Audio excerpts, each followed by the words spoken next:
Hindi siya nagsalita. Inintay niya lamang na makita siya ni Darwin at saka siya umalis, Papa Dudut.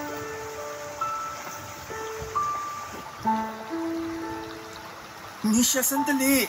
Pwede lumayo ka sa akin? Misha, please. Ano please?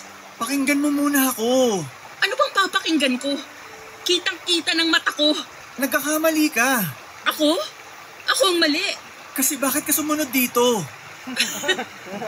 Mali nga ang ginawa ko. Hindi ganon.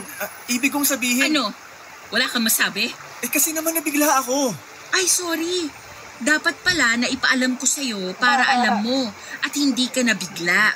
Hindi ganon. Well, kung ako din naman ang nakita mong may kayakap na ibang lalaki, mabibigla din ako. Si Liz, wala lang yun. Okay. Okay? Okay. Ano ba to? Mag-usap naman tayo ng maayos. Magulo ba ako kausap? Hindi naman, pero